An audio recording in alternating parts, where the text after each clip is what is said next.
We're all still excited about the Vikings' first win of the season, but how did J.J. McCarthy actually play, and how can we feel about him moving forward? Welcome to the Locked On Vikings podcast.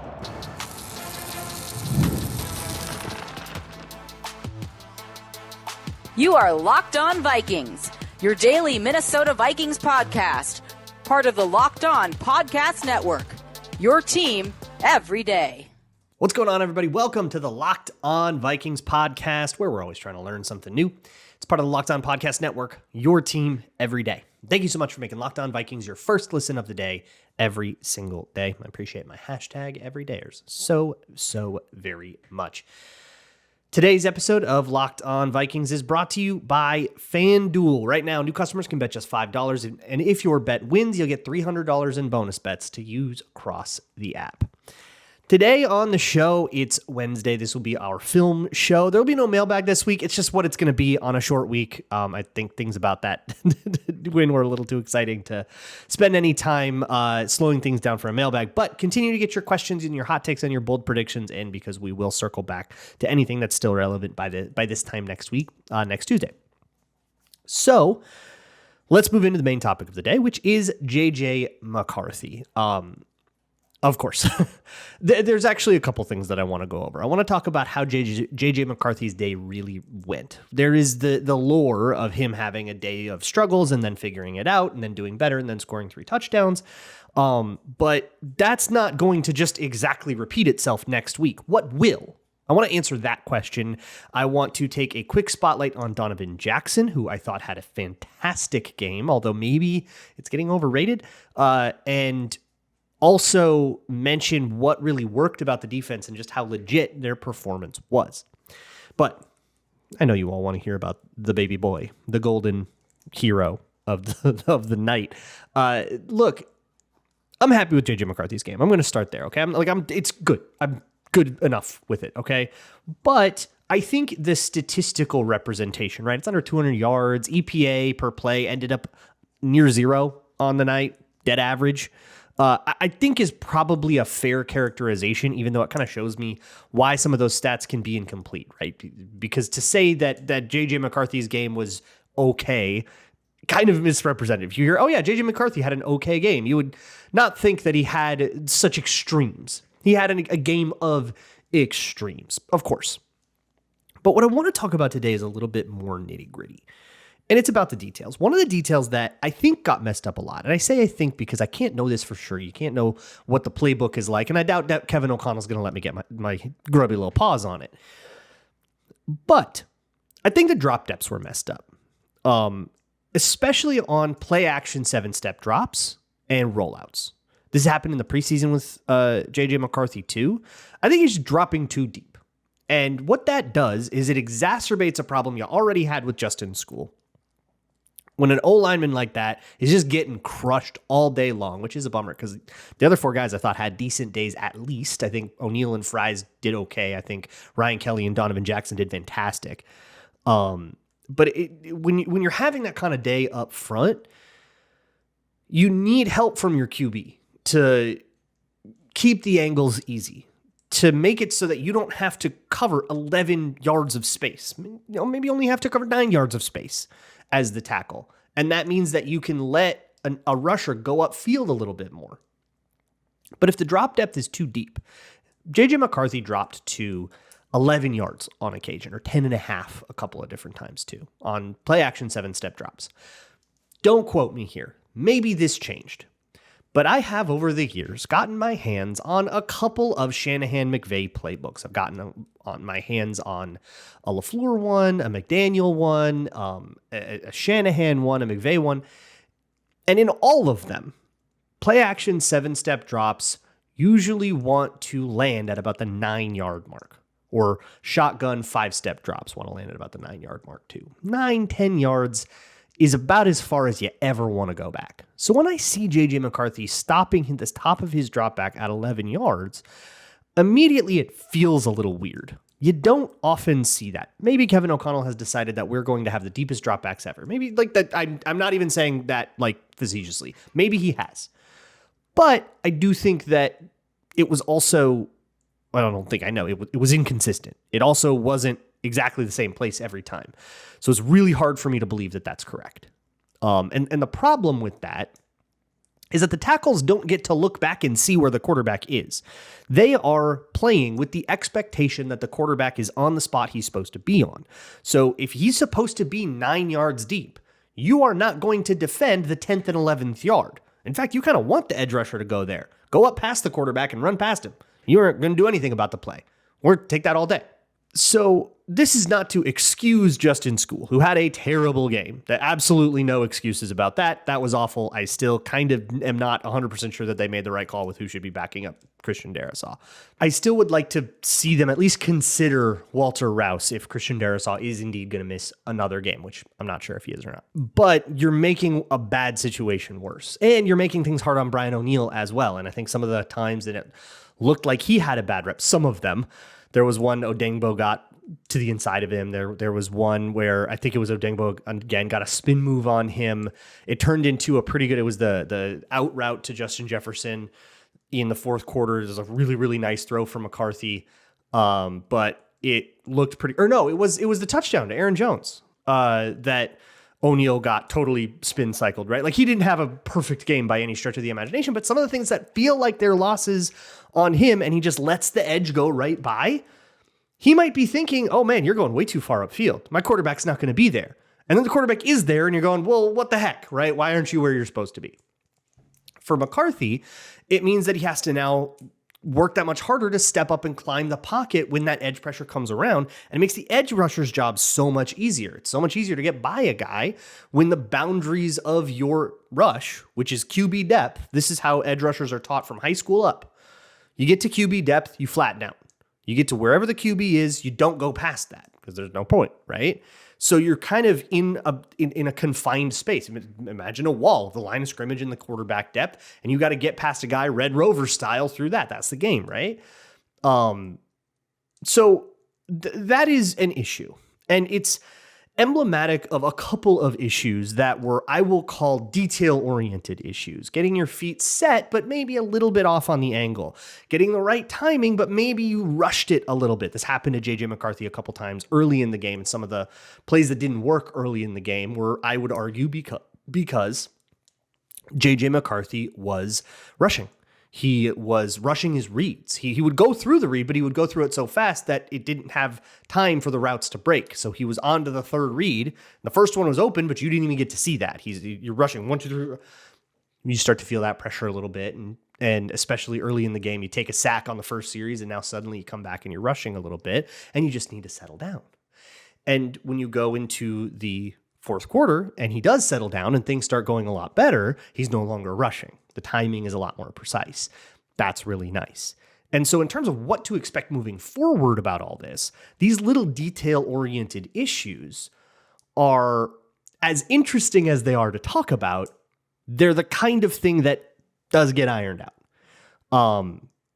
They are probably not worth spending as much time as I've spent on them. I just kind of find it interesting to discuss. But they are the little details that, especially with time and experience, become a lot harder mistakes to make. You see 6th-year quarterbacks, they're very used to dropping to a specific drop back depth, right? And in college, it's not nearly as important to be precise as it is in the NFL, where the margins are just so much tighter about everything timing and spacing-wise. Even if you don't get pressure on the edge, being at too deep of a drop depth can change your angle. It can change the timing of everything, right? It takes a little bit longer to get to 11 yards versus 9. It can screw up all these little details that then cascade into what looks like an inaccuracy. The Justin Jefferson drop, the bad one that was kind of over his head, the one that went right through his hands, that play was late. And it was late because J.J. McCarthy was too deep in his drop and didn't get up and then had to step up through edge pressure that he made it too easy to create. And that little step took too long, and now the ball came out later than he thought. And then the ball was behind him.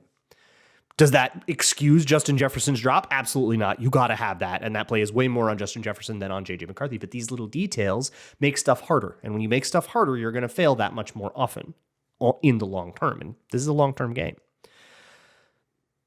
But I do think that this gets fixed sooner than later. Just kind of always, right? You point these things out, you work it a little bit in a week. This becomes an area to improve, these little details. And then the rushing, again, that comes with experience. The way that McCarthy struggled when he struggled is exactly what I expected. It's young QB stuff. It's I haven't been in a real game yet stuff. And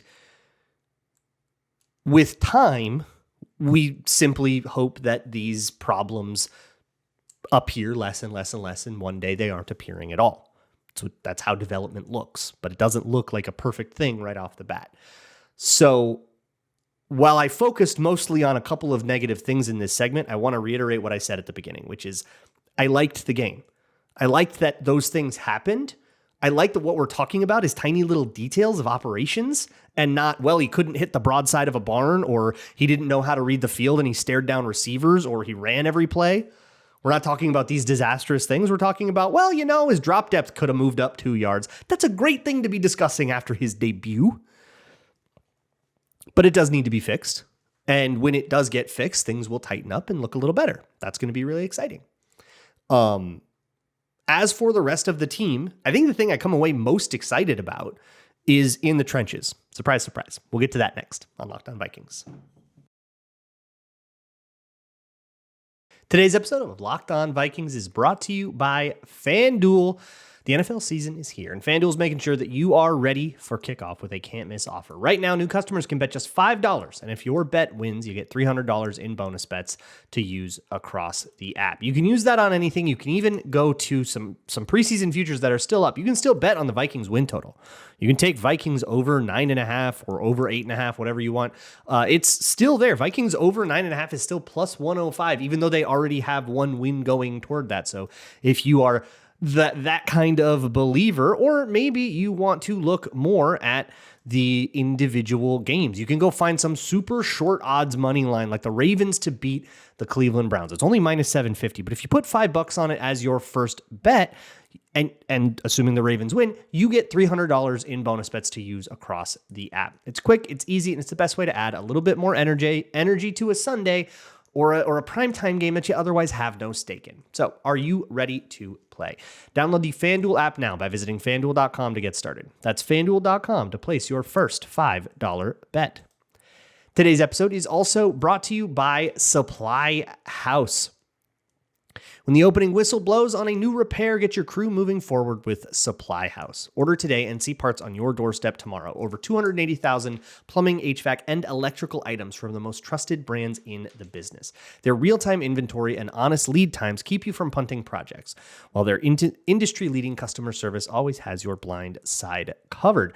As somebody who is just now breaking into the ranks of home ownership, this is a service that is coming to me at a very good time. So I'm very excited to browse their part finder tools, their 3D schematics that can help every project feel personal, customized, and it can save you hours on jobs where every detail matters. And their Trade Master perks like priority shipping and dedicated support make the whole process smoother.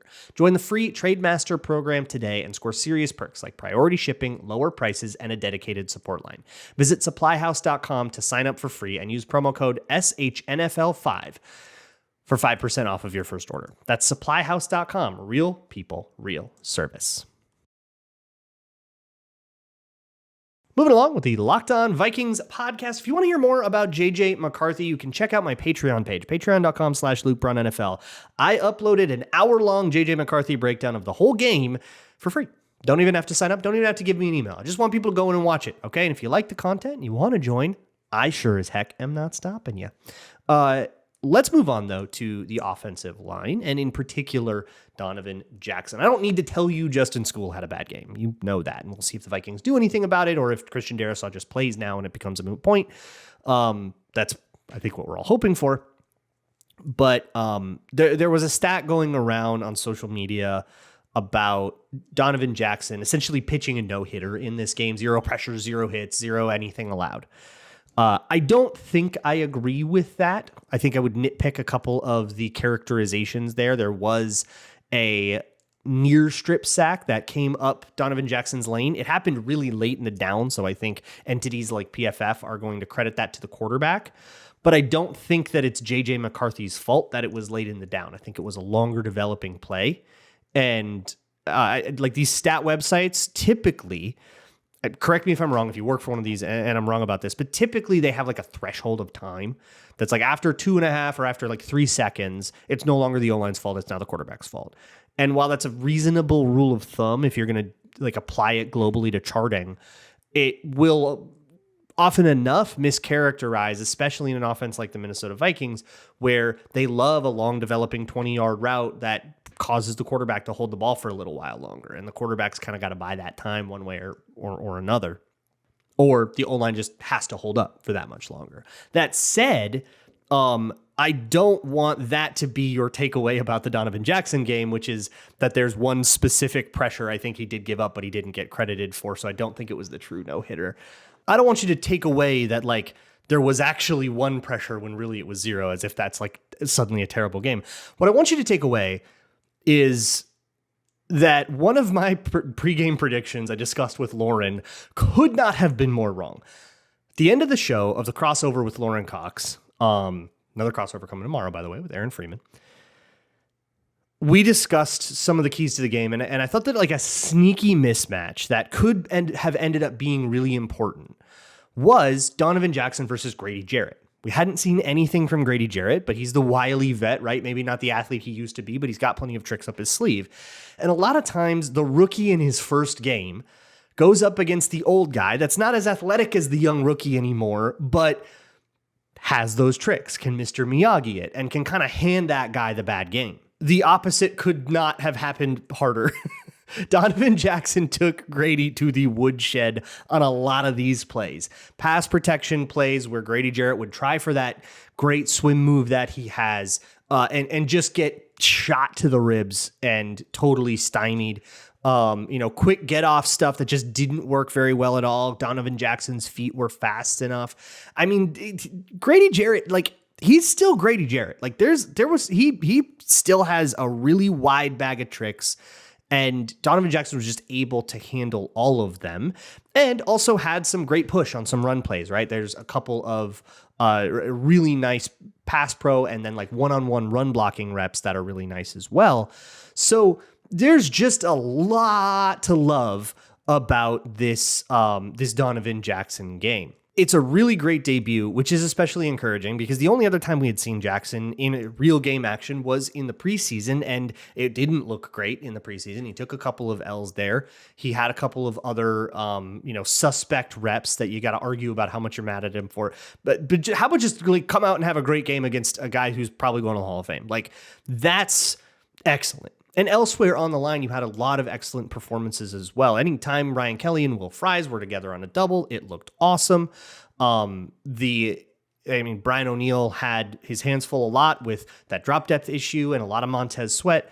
But Will Fries, on his own, I thought he had a good enough day. I'm not like mad at the day or anything. There were a couple of blunders in there that you want to clean up, but it was nothing to, start sounding alarm bells about. It was a really, really nice day for the offensive line. A much different story on the other side of the trenches, and we will get to that. But there were a couple other things that I want to just a couple miscellaneous things that I want to mention. One is in the run game, there are a couple things that I didn't really believe going in that turned out to be true, and I probably should have just listened to the local reporting. But like a lot of the beat reporters, Kevin Seifert in particular, saw and I think Alec Lewis were like feeling that Aaron Jones and Jordan Mason would be more of a 50-50 split and less of the kind of you get 2 drives to spell Aaron Jones like what Ty Chandler was last year. And I kind of was like, I'll believe it when I see it. They really like Aaron Jones. Turns out that was exactly true. Jordan Mason and Aaron Jones basically split time. The should Jordan Mason be RB1 discussion is already cropping up. I kind of felt that, and I wish I had said it more. I kind of went the other way where I was like, I don't know, maybe I'm probably just a little bit too hyped on the backup running back. And I don't think I was too hyped on the backup running back, and I didn't really trust it, which I regret. Like I sold it as like a hot take sometimes if I was asked for it. Like, what's a hot take for the Vikings? If I was asked on like a radio show, sometimes I would say, oh, Jordan Mason will be running back one. But I thought like Aaron Jones would have to get hurt to open the door for that. And it turns out, no, these guys are just splitting time and they're doing like a hot hand philosophy. So if Jordan Mason just plays really well, we got that. Mason played awesome. He did a really good job in the run game. He had at least one nice pass blocking rep that I can remember from looking at the tape.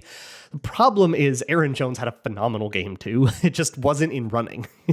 The running, the actual rushing that he didn't benefit from as good of run blocking, and it was sort of ho-hum. But I mean, obviously he has that touchdown. He draws a DPI down the field. He has a fantastic like tiptoe sideline first down. Like he did some excellent stuff in the receiving game that I think just mean like if you're the running backs coach, how do you ever walk away from that game thinking anything other than that split worked perfectly? Let's do the exact same thing for the rest of the year. So I don't think anybody made any progress if they're like fighting each other for reps, right? The other thing I want to mention, because Bears fans have mentioned it a lot, and I think it's a good point, and I think it bears some credence, is that the Vikings got really lucky with some ref stuff this time. It's it doesn't necessarily get mentioned nearly as much on the victorious side of things, which is probably wrong, but the Vikings got help, man. Like there was a holding penalty that I really hated. It was the snatch and trap one. And if you look really close, it was Darnell Wright on Jalen Redmond. It was on a total disaster of a play that otherwise would have it was a total disaster of a drive that was like marching, and it ended up being the one that ended in that 3rd and 30 that ended in the missed field goal that like kickstarted the Vikings comeback. And it started with this holding penalty. If you look, Darnell Wright does have his hand on the shoulder pad of Jalen Redmond and pulls down. That is holding, and that's something that they actually emphasized last year, was like that particular snatch and trap move where you have to be hitting from the top down, not pulling from the bottom. But boy, it was quick, and I thought it was really ticky-tack. The holding penalty on Jalen Nailor down the field, where Jalen Nailor mostly just slipped, and they called it, or did they call it like illegal contact or whatever, but it kind of looked more like Jalen Nailor slipped, and it was like an aesthetic penalty. There were some questionable calls, and I think the Vikings got the better end of it more often than not, but I think I've earned the right on this show to say, whatever, win anyways. It happens. The ball bounces funny too. You don't get to complain about it. It's just one of those things that's nature and out of your control. And sometimes you get the better end of it and sometimes you don't. This time, the Vikings were definitely the beneficiaries. Okay, next up, I would like to discuss the defense, why it did so well, how much we can trust it, and just highlight an insane day from the defensive line. That'll be next on Locked On Vikings. This episode of Locked On Vikings is brought to you by Mazda. Mazda crafts cars for those who do more than simply move. Mazda delivers confidence with every ride, with more IIHS Top Safety Pick awards than anyone else. From footwork to breathwork, athletes sweat every single detail. We talked about a lot of those details in this episode. Mazda brings this same intention to how we craft every model. You can make everyday drives feel like anything but. From smooth handling to intuitive controls. And with all-wheel drive standard in every crossover SUV, you can drive with confidence through almost any season. Like NFL players, Mazda sweats every detail. Because when you make every move count, impossible becomes irrelevant. Mazda, move and be moved. Let's move to the defense. On the Locked On Vikings podcast, I tend to neglect defense, and I don't know if I'm going to fix that. Maybe I'll just say sorry, but I do want to make sure that the defense gets a shout out. They had a very nice game. Only 17 offensive points scored. We take those all day. In the live watch, I came on the immediate post-game show, and I said it kind of felt like the Vikings got a lot of gifts. It felt like there were some open receivers that got missed. Surprise, surprise, the tape confirms this. There were a lot of open chances. A lot of those open chances were in between the kind of upper and lower layers of the defense, in safeties that dropped too deep, or hook defenders that ended up taking the cheese, or just couldn't quite get back to the landmark, couldn't feel the routes behind them because they had to work so hard just to get to that landmark that they couldn't actually read out what was going on. after like play action or whatever. And it was a lot of the same stuff that Ben Johnson had been able, a lot of the same binds that Ben Johnson has been able to put the Vikings defenders in their coverage throughout his career in the NFC North. And the problem was the quarterback just couldn't freaking hit. He couldn't hit the thing. He couldn't hit him. He couldn't throw the ball, which is insane. And like, I've been a Caleb Williams hater for sure.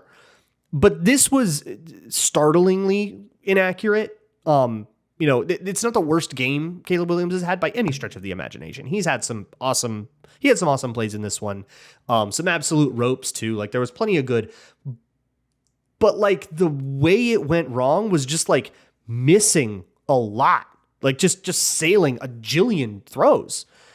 And so, I called the Vikings defensive performance a little gilded, and I still think I believe in that, at least on the back end. I still have a lot of concerns about that.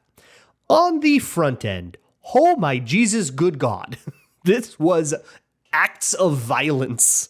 It felt, especially in the second half and in the fourth quarter when things just started imploding for the Bears a lot, every single play, I mean, you would never, ever get a play where it was just like a clean and undramatic pocket, especially Hargrave and Allen. I want to shout out Javon Hargrave and Jonathan Allen, who they were just living in the backfield.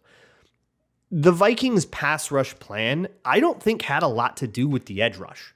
I think a lot of it was sacrificial edge rushers. Van Ginkel, Dallas Turner did a lot of this, and trying to get guys on the inside. And actually, Grenard did a lot of this too, or just, bring the tackle up and you got a speed rush, but you don't get to go in the B gap because we're giving Jonathan Allen and Javon Hargrave the two-way go. Or it was Javon Hargrave, you got to bull rush the guard here. You're going to be one-on-one and you got to just bull rush. You can't commit to one lane or the other so that Caleb Williams doesn't have a rush lane and you just got to push him back. And Hargrave says, okay, coach, and walks him into the lineman. If you just watched Jonah Jackson throughout the entirety of the Bears offensive tape, you would think the Vikings were just trotting out Hall of Famers on D-line everywhere. Jonah Jackson had a dreadful day. I think everybody was aware of that. He gave up a million pressures and he had a PFF grade that was bad, so now everybody's talking about him as if that's their own opinion. But it's not like it's a wrong one, so I guess it works out.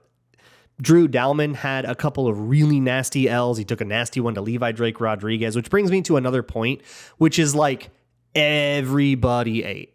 Really, everybody. It was truly a full team effort. Even though the edge rushers in a global game plan sense had a little bit more of a dirty work role, and the Vikings really attacked the interior more, which is kind of funny because of all the money that the Bears spent on their interior, like the Vikings did, but the Vikings got great performances on the interior, and the Bears kind of had a meltdown.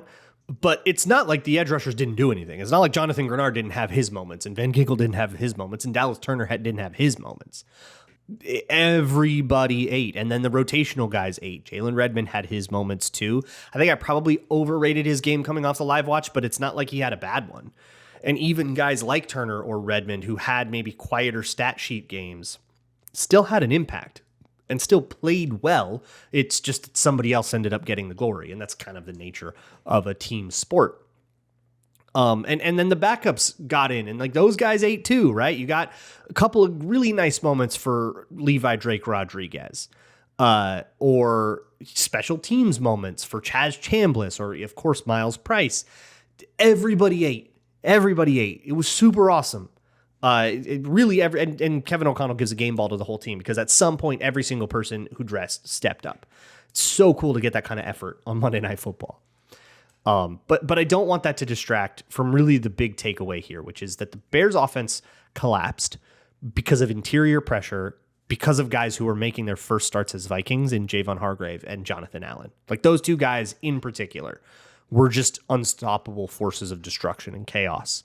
And Caleb Williams faltered. And I think he started sailing him. The interior pressure got to him, and he started throwing high. Shoot, we've seen that, right? We've seen that kind of thing happen to a bunch of quarterbacks here in Minnesota over the last 10 years. It sucks. Your worst habits come out when you start feeling that pressure right away, and interior pressure is more impactful than edge pressure. That's both intuitive but also statistically backed up. It's just that pressure comes faster and it hurts more, and it screws stuff up worse. I'm very much looking forward to seeing what this D-line can do to other offensive lines. It's not like the Bears have the worst one in the league. It's new, it's retooled, and maybe they're not feeling great about that right now, but like, man, I saw Joe Thuney taking L's, dude. Like, what are they going to do when the left guard is bad? It was crazy. Darnell Wright taking out. That's a perfectly fine right tackle, Darnell Wright. There's nothing wrong with that, right? I don't think the Bears should look and try to replace those guys. Drew Dalman has a reputation, at least, as a decent center, and they were getting cooked. What's going to happen when you show up against one of these teams that has an O-line like what the Vikings dealt with for forever, where, you want to fire all those guys into the sun? What's going to happen? I'm excited. It's going to be fun. Maybe the Falcons have that going on. I have no idea what's going on their O-line. Genuinely, I haven't looked into it at all. Are they good? Are they bad? I have no idea. We're going to ask Aaron Freeman tomorrow on Crossover Thursday. I'll see y'all for that. And as always, Skull.